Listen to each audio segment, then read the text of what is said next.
Today we're going to look at the AKR1 dual handle grip for the Feiyutech AK series.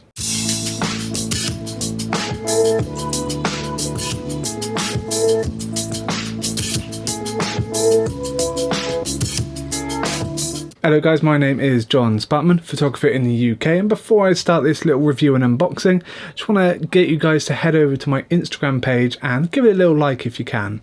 This is for my wedding company. Recently, as the start of 2021, we rebranded.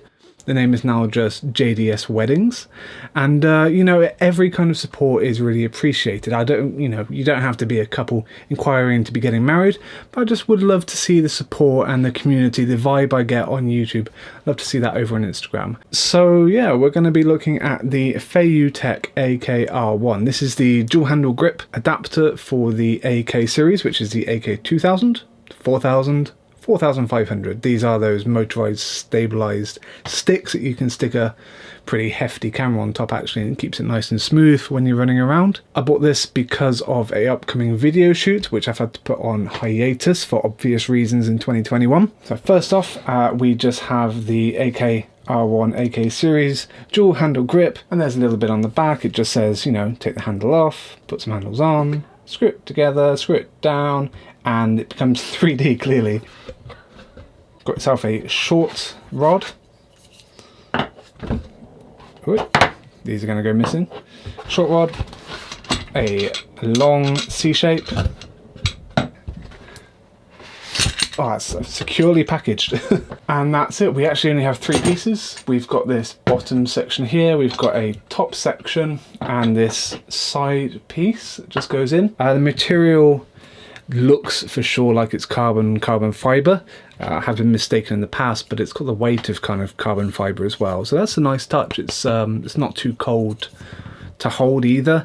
It looks like these end pieces are metal. It's got little adapters going through it. These are going to be for transferring the information from the handle part of the stabilizer through to the motor part of the stabilizer. You might be able to tell straight away that you can't really just attach them together like this. You'd have a very small O-ring. very tiny O-ring. So we need to get the rest of it. We have the gimbal itself, the AK2000. I'm just going to pop that right out. And hopefully this has got a little bit of charging it as well. This gimbal separates in the middle. There we go. Just a screw. So the whole thing separates in half, and that gives us great ability, because this little lightsaber section, this controls your stabilizing. It's got the mechanism, it's got the batteries in this section here. So we're going to complete the ring, and we're going to fit the motor or the gimbal section of it into it, and kick the legs out. And these are super sturdy legs. They're very tough. First going to attach the handle. Now this one has a 1/4 inch at the bottom, there's a 1/4 inch here. Then going to put in the second kind of handle section. This is going to go in just on this side. Now we have kind of a U-ring. Now this would be quite handy to actually use as kind of a gimbal, just in this orientation, but the problem is that the command kind of pins that go to the gimbal head, which is down here, they can't go backwards because the way it's been built. They kind of have to go up, go through, down here, down here, down here, and back out here. This section here is kind of redundant just to finish the ring. Yeah, so it follows the long way around, unfortunately. Nice and easy, just matching up the tops. And they all have this very simple kind of one-way only kind of pin and lock system, which is nice.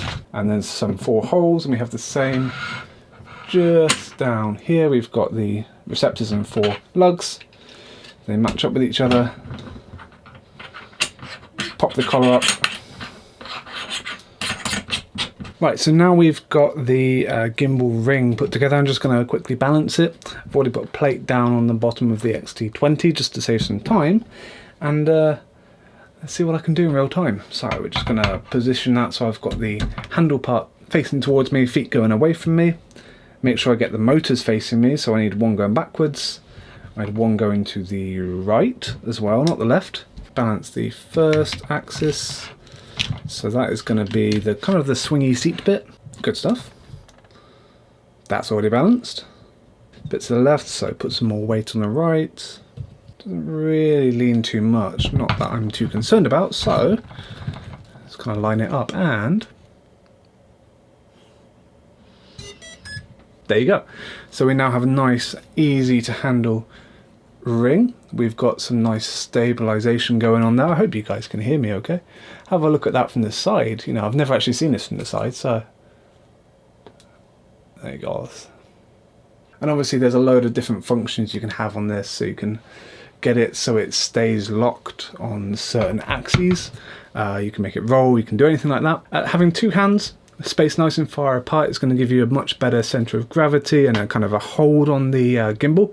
Although the gimbal's job is to stabilize any kind of shakes and stuff, if you're kind of holding a choked up kind of single pole, you've got this kind of inconsistency here. You can, you know, if you're trying to do any movements, it can kind of push the center of gravity over. It's a lot higher. With this, it's much lower. You can keep it nice and close. You can use even body hand movements. It's going to make your job a lot easier. On the top, we also have two mounting points. Now these are cold shoes.